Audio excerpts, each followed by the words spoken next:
Is it? This is what it says. Okay, second point, third point.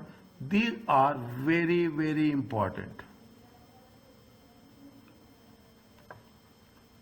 Anyone can take any point and put your discussion on that.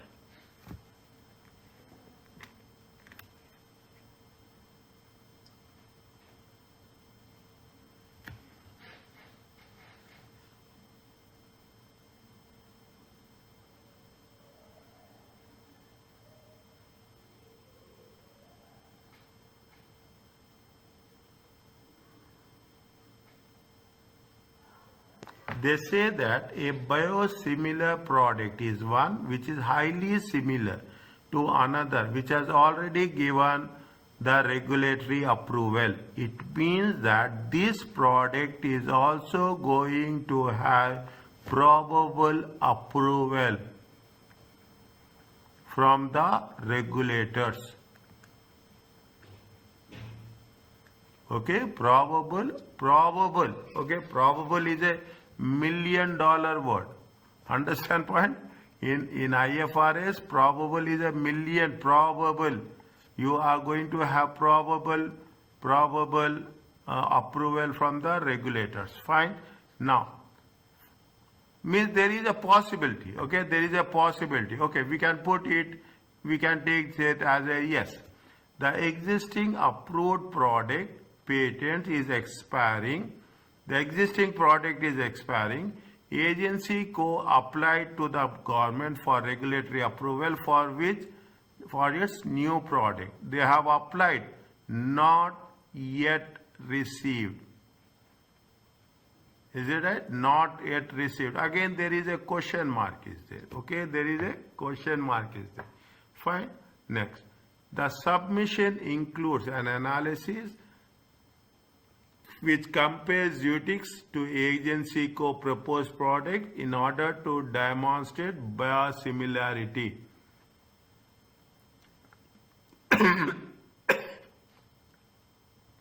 Is right? Why they are talking the analysis? Which type of analysis they are doing? They are doing technical analysis. Okay, that means they are saying that yes, how it is going to be worked out. Is that they are comparing whether these things are going to be workable in the market or not. The government reviewed the analysis, product analysis. Okay, the government reviewed the product analysis, and they say that initial medical test. They have given a partial approval.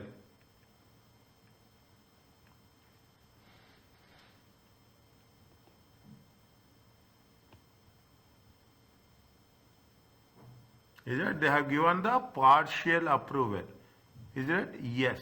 See what we have done. Keep it in mind. I'm going backwards. Okay. Again, going backwards. Is it? If what they say, they must meet the definition of intangible asset, meet the recognition criteria. Must, I told you, this is also a very clear. It is the future economic benefits. Few attributed to the asset. Everything is fine. Is that? See the things. Here, if you take into consideration similar, no economic benefit. Is that? No economic benefit identified. Okay, they say that, okay, fine, you are doing this. There is approval expiring. Here also what happens? No economic benefit. Is that? There is no economic benefit. Is it? They are saying submission include analysis which compares Zutix to agency proposed product demonstrate. Again, there is no economic benefit. The government reviewed the analysis. They say it is an initial medical brain trials. No economic benefit. Agency feels that the trials are going well. The product is used in the treatment, very specific condition which affects only a small commercial production is not there. Understand the point? Commercial production is not there. Commercial production. Is that? It means the development is not there, still on the trial basis. An agency decided to develop this product for not for commercial purpose, for reputational purpose. For reputational purpose. A person using the product will not going to give any commercial value, notional amount. Notional amount is a token amount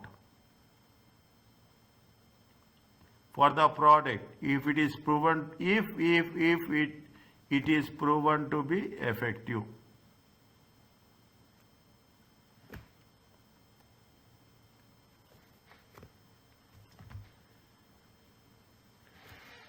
Tell me in one word, it is yes or no. Take your time, discuss. Sanjay sir, I am not listening your voice.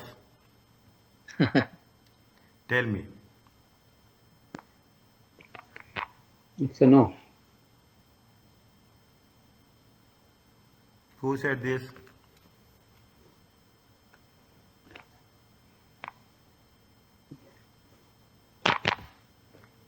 I have not seen the, who said this? No, Siraj. Good. Anybody said yes or no? Who said yes? Who will say yes? Who will say no?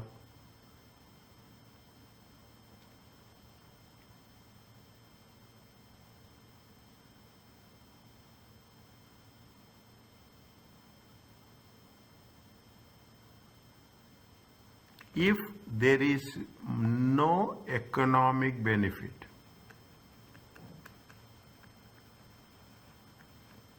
very simple, it is not going to be called as any asset, whether it is a tangible or whether it is an intangible. Asset means it should generate economic benefit. Okay, asset means it should generate economic benefit. This is the issues which you are going to cover across. Is it? This is the points which are going to be covered. Very interesting thing. When you should identify it as an intangible asset, when it should not be an intangible asset. Any idea about this? Anything? Are you clear about this? Yes, Mansoor sir.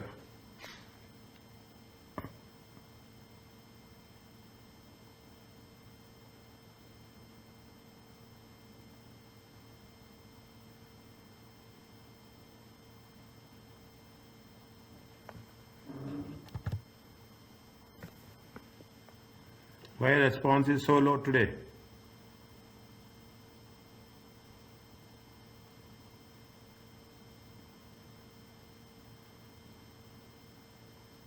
Jihad sir. Yes, sir. Is it clear? Yes, it's clear. Mr. Talal, Imran sir, Mansoor sir. Yes, sir. Yes, sir. Clear. Okay. No. Yeah, it's clear. No. Little bit. See, I can judge by your voice. Okay, 100%. You cannot imagine. I'm very. I will judge when you understand. The response will be very stubborn. Okay. Yes, you will get. Fine. Okay. No problem. Okay. Fine. What is amortization? Amortization works at the same way as depreciation. See why we are using amortization. Okay, we are using amortization. See in the definition they say that where there has been said, it has been said that it has to be amortized or it has to be impairment is there. Is that where we have done that? The intangibles assets should be carried out cost less amortization and impairment losses. Okay, now costless impairment. Now what happens?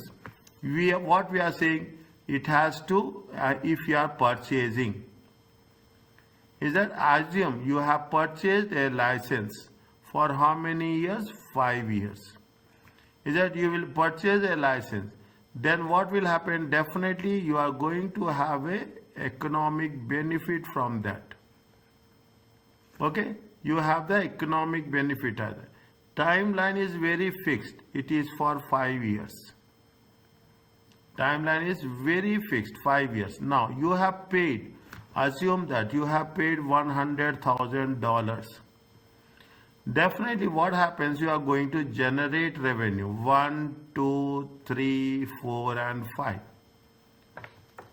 If the life of the asset is finite, okay, if a finite useful life, intangible asset, license, patents, trademarks, okay, you have you will get a license to operate for 5 years. You will get you are going to have a license to publish books. Is it? You are getting nowadays people are very clear. If you cannot, whether you have this idea or not, you have that drinking water. Is it? You have a drinking water. What will happen? They will have the patents. Is it? You will see that drinking water bottle. Is it? On the water bottle you have all the specifications. Is it? You cannot imagine most of the companies, okay, most of the companies have purchased these patents from others and they are creating their own, they are selling it under own brand name. They are selling it under own brand name. I don't know which brands have been available there. You select any 2 bottles, you buy any 2 bottles and you see the specific combination. Chlorine is there, that sodium is there, all those things, you see the thing. No 2 different bottles will have the same classification of the combination. And most of the companies, I cannot say all the companies, most of the companies, what they will do, they will buy the patent, they will use the patent, against that they will pay it back and for a fixed time. Now what happens, you are paying, assume you are paying for how much? 100,000. Okay, every year you are generating what happens, this is for how many years? This is for 5 years. What you will do, you proportionately decrease the value of the impairment over a period of 5 years. Value of the intangible asset, value of the intangible asset, value of the patent, value of the trade, whatever the intangible asset. We are not excluding goodwill. Excluding goodwill. We are reducing it over a period of time. This process is called as amortization.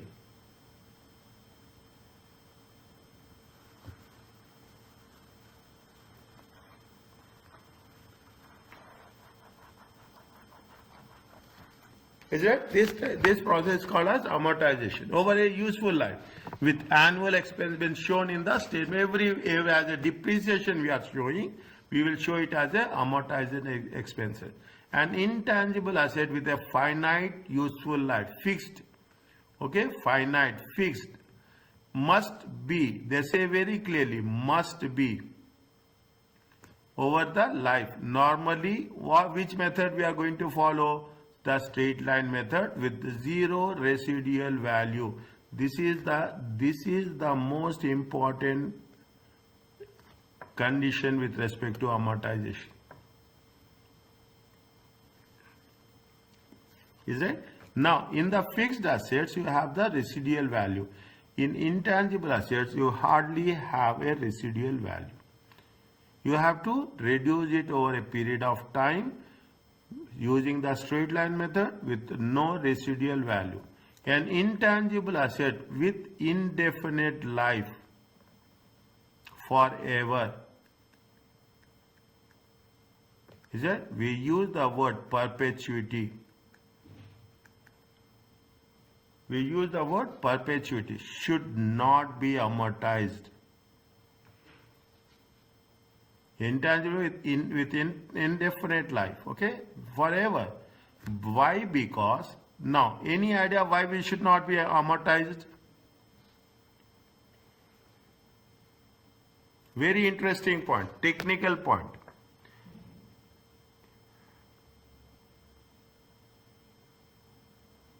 Why it should not be amortized? It says that it should be tested for impairment annually. Is that if it is no useful life, it is no finite life, then we have to do it on which basis? We have to do it on an annual basis every year, and more often an actual indication of possible impairment. When we are doing it in an annual basis, what will happen? We will show it in where? We will show it in profit and loss account. We don't have a finite life, is it right? Then we have to do it on an annual basis. Annual basis plus or minus. Anything we are doing on an annual basis, it has to be treated in a profit and loss account. Means if there is an impairment, profit and loss account. Is that if there is going to be a amortization? If it is a amortization, where we have to show?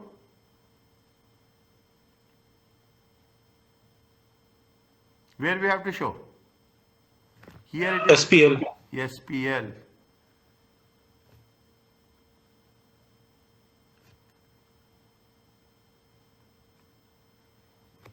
Is it? This is the differentiation with respect to an amortization and impairment. Is that amortization and impairment? Very, very significantly it has to be there. Now, when there will be impairment, any idea? When there will be an impairment? I will discuss in a very nearly. When there is an impairment,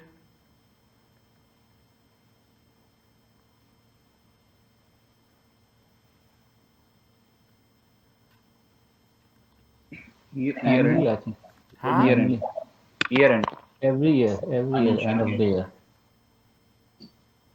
You have, see, you have a carrying amount. Okay, we will cover this. You will have a carrying amount, cost less depreciation. Okay, you have a carrying amount of how much? 10,000. I will put like this. I will put again like this. Okay, compare.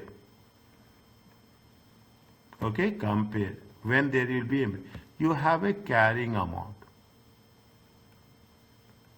Okay, you have a carrying amount. Assume carrying amount is how much? 10,000. You will compare with another two values. You will have a net realizable value. Is it net? If you are selling it off, okay? If you are selling it off, net realizable value. If you are not selling, is it right? If you are not selling, then it is going to be called as value in use.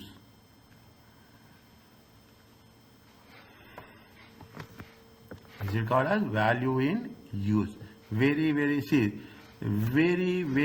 interesting, very specific point. I am telling with all my understanding, all my with confirmation. You will compare carrying amount with these two things. When you are comparing this, you will also make sure that which is the higher one. Higher of net realizable value and value in use. Carrying amount is 10,000. Okay. Net realizable value is that net realizable value. Again, if you want to sell, is that if you want to sell, how much there is there? You are going to sell it at how much? 9,500. Assume, take an example. Value in use. If you are using it, then you are getting how much? 8,500. This is the estimated value. This is the estimated value discounted. Is that discounted? We are discounting estimated future cash flows. Is that estimated future values we are discounting? We will take the higher of. Is that we will take the higher of. This is the rule of IAS 36. impairment. What is there? See that the carrying amount is more. Okay, carrying amount is more. If you sell it, you will get 9,000 higher of. If you sell it, you will get how much? 9,500 higher of the value. Now, what is there? We will see if the carrying amount is more and the higher of the net realizable value or value in use, then the difference is how much? The difference is 500. This 500 is called as a impairment loss. Are you clear about this? Yeah, yes, for sure. Yes. Is it right? This is called as a impairment loss. Impairment loss says that the carrying amount is more, the recoverable amount or value in use is less. This much is there. Now you can add so many things, X, Y, Z, you add all the things. But in nutshell, if you ask me, this is IAS 38. A simple explanation of that.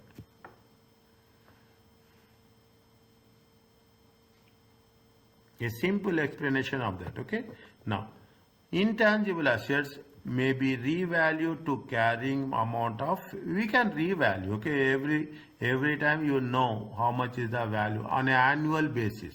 If you are going to say that it is a infinite life, then we have, what is the option?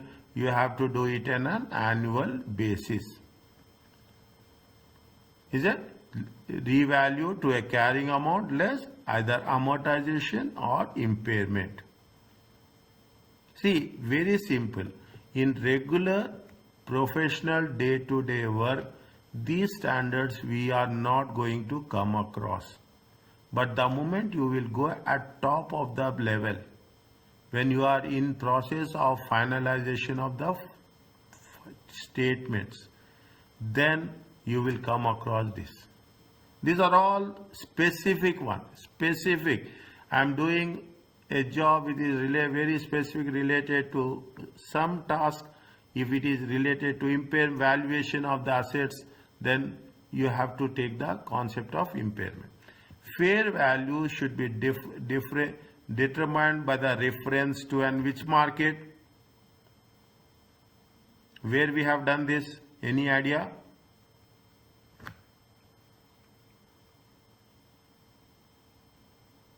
Where we have done this? Active market and what is the other market? Potential and Secondary market. What is the another market? Secondary market. No.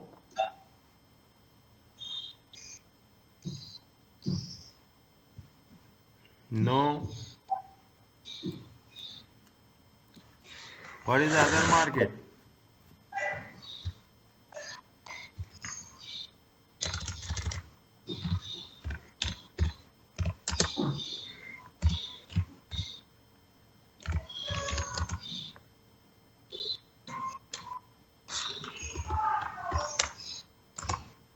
Most advantageous market. Have you done this?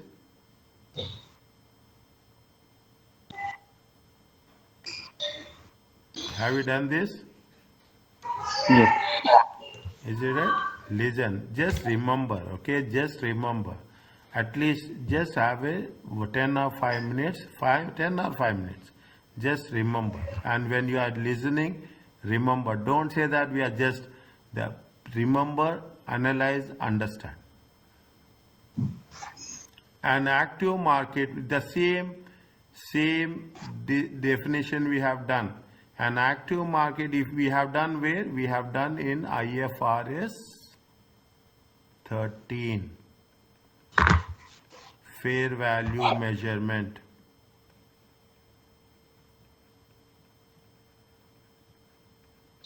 Is it okay? In IFRS 13, fair value measurement. In IFRS 13, we have done another one. If you remember rightly, I will be very happy if you respond to me. level 1, level 2 and level 3. Anybody can contribute to the inputs here?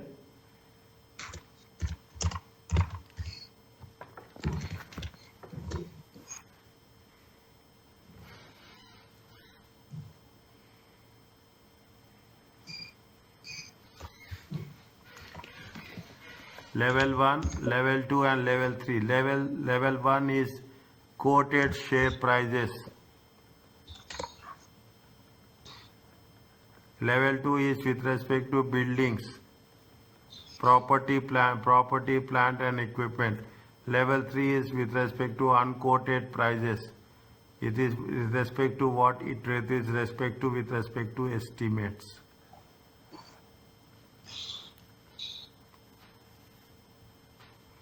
Fine? Okay. Is it? And what is the active market? Is a market where transactions of assets take place with sufficient frequency and provide pricing information on an ongoing basis. Is it ongoing? If you ask me, is it right? If you ask me, you have a exchange, okay? You have money exchange. Is it? If you go to the bank, okay? If you go to the bank, there will be a kiosk will be there. They will talking about the exchange rates. Is that they are talking about the exchange rate on the kiosk. It will be on a real time basis. Is it? It is a best example of an active market is the kiosk. Okay, in the bank or exchange houses, you will have the kiosk, which will show you the exchange rates.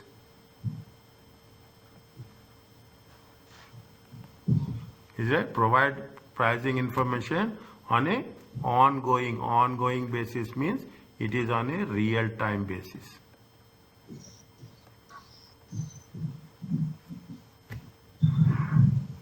Are you clear about this? Yes. Okay, little bit people are little bit tired. I can sense it. Okay, people are looking little bit tired. Okay, okay. Now, fine, no problem. I will give break once I will come. Okay, I will give a good break for you. No problem. Is that now what they say? States that active markets. Listen carefully. Active markets for intangible assets are rare. Yes or no? Yes. Rare. Okay, very clearly. Who will sell every day? They will not find. Okay, and specifically prohibits specifically prohibits. We cannot revalue every time. Is that every year also? Brands, trademarks, publishing cannot do. Is it right? You take all the brands, the best of the best brands. Is it right? You will not revalue. There is no very rare. People will not buy intangible asset as simple as unless until you are going to say that now it has been the merger. Is it right? Now the merger will take place once in a while. Bank mergers are rare. Is it? Nowadays bank mergers are very rare, and in order to get a bank merger you have a go through a very tedious process. Is that? As a guide, indicators of active market would include the items traded within the market are homogeneous. Now what they are saying that the market is rare. Okay, active markets are rare. If when the active markets are rare, if you want to trade, then we have to know that there should be homogeneous, similar products. When the market of the product is rare, getting a homogeneous product is another more difficult task. That is the reason. That's the reason I told you in the beginning. Is it right? That is the reason. If you now you understand. That is the reason I told you that there was a dispute with respect to Tesla and Twitter. with respect to Tesla and Twitter, and it happens every other merger, every other acquisition. Is that it happens 100%? Is it? That is the reason I told you give the example of Facebook and WhatsApp. Is it? That's what happens. Is it? You are talking about, I will say, it is not that much. It is not that much happened, but you have a Range Rover, okay? You have a Range Rover with Tata.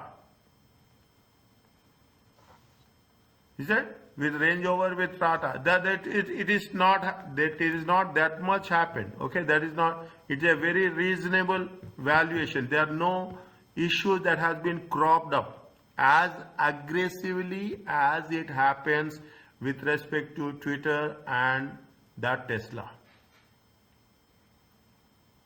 Serious is that if you have a things that is the reason. As a guide, items traded within the market are homogeneous. From a Twitter, they see who is the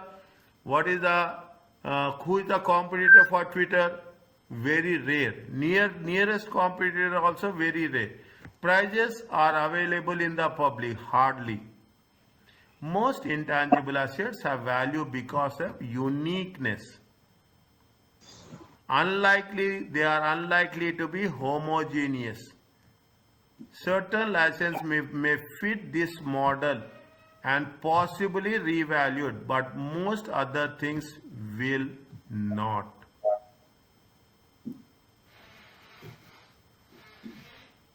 Is that? Most other things will not. We cannot, this is the issue. Now you understand very practically, whenever there is a acquisition, whenever there is a merger, the issue will come with respect to what? With respect to price valuation. That is, next time it happens, you will remember this. You will 100% remember this. Yes, what we have covered, it does same thing. I am giving you a real example which is very much evident, which we have come across in our life that we have experienced. Are you clear about this? Yes. Fine. Now, can we take break now? Yes.